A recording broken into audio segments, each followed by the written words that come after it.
This is one of those game reviews where there's perhaps more reviewing than there was game, because the game, it petered out. There was a very balanced affair, but there was some intrigue, especially in the early stages. So why don't we dive in to the specifics, because the opening itself was quite unusual, perhaps cooked up by Ding Liren's second, Richard Rapport.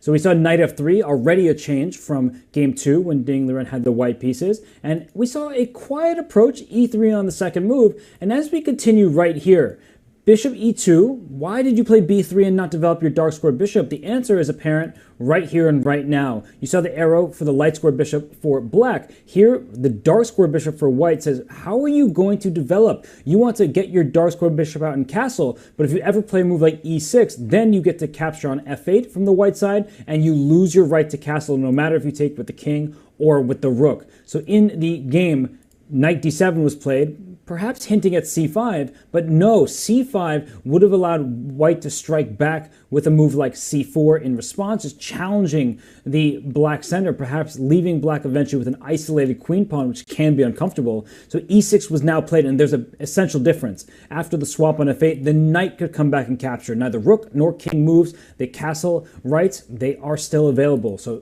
c4, you see an arrow, maybe the knight goes after the pawn, trying to put pressure on the black center. But in this game, knight to d7 back, getting ready to castle, and white did trot the knight out. Black decided to get the king to safety, and here is where we saw our first imbalance of the game. After the swap on d5, we saw pawn to b4, a space-grabbing move, vacating the b3 square so the white queen could enter. Then the rook on f1 can swing over to the queen side. We see the makings of a queenside initiative, potentially a pawn minority attack, if you can get that to work. And here is where things started heating up a bit. The bishop is kicked back, no, not to g6, but to h7, and f4. You saw that arrow there. It was not played right now. In first, the queen came out to b3, and after knight e5, there was a lot of talk about this knight on d4. You'd love to kick it out. The knight on e5, in fact, could be kicked out, but Gukesh is such a clever player. He welcomed f4 because this knight could go back to g6, and if white tries to keep going with some queenside pawn storms, for example, a4, this black knight gets back to e7. You're making many moves in a row with this knight.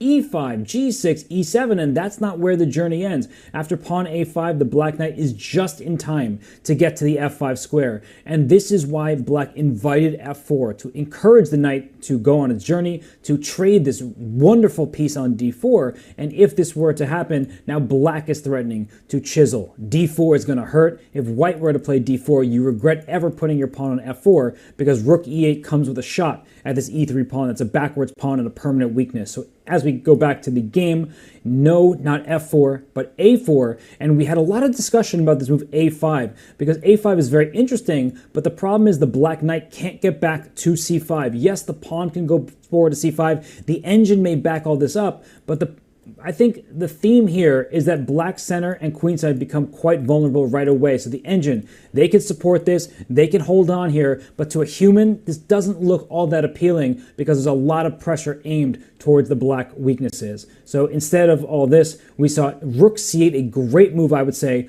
from Gukesh. We saw a5, and here b6. This was the plan, and I will say that this is probably the last moment the game actually could have had some fight in it. The knight came back to f3 for Ding, which offered trades, and then there was liquidation. But if instead of that bishop a6 were played, you could see the evaluation bar off to the left of the board, still hovering around the middle. So this isn't some real winning chance that's just going to push your opponent down and bully them. But after rook c7, there's a critical line here. After f4, the big idea that black was relying on was knight c4. Things have changed, dragging the rook up to c7. After bishop takes, pawn takes, queen takes, in these positions, c5 is what you want to play, kicking the knight away and getting this bishop into d3. The queen would protect it, and that would be a hit on the queen and this rook on f1. But knight c to b5, this is just a tactical sequence that allows white to get away with things. The rook is under attack. If the rook moves back to c8, down goes a7, and that would be in white's favor. But you can still see the evaluation. It's in the middle. This is a very risky approach from both sides, in fact. But in the game, we saw knight f3. And just to point out the knight c4 idea, that here knight c4 would work with the rook on c8, because after bishop takes c4, pawn takes c4, queen takes, c5, you don't have this knight b5 move. There's no rook on c7. You just drop your knight on d4. And if this knight were to move after the swap of pawns, say either to b5 or f3, it doesn't matter too much. Here is that bishop d3 idea, hitting the queen, hitting the rook, winning some material for black. Maybe white would have some chances, but this is not at all what you want. This is clearly good for black, but that's neither here nor there, because in the game, knight f3 back was played, and after a series of exchanges here, d4 is a nice move, just trying to swap off a potential weakness, and then we saw mass liquidation, which didn't really require all that much conversation, because as this game continued, we see trade after trade, and as these pieces come off the board, we see more trades.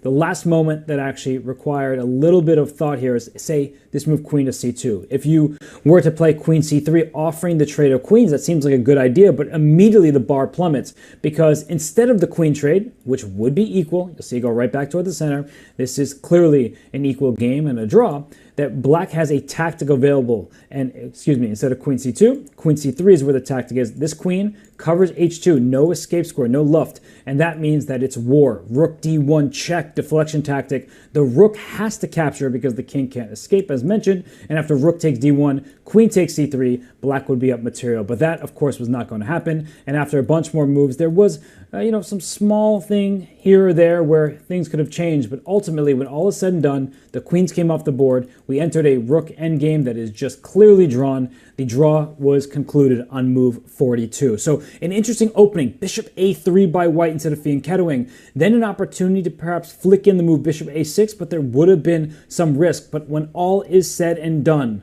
it was a good hold from Gukesh with the black pieces. A draw was a fair result, and that means the match is 2-2. So John, Judith, fun game there. That is game reviewed, over and done with.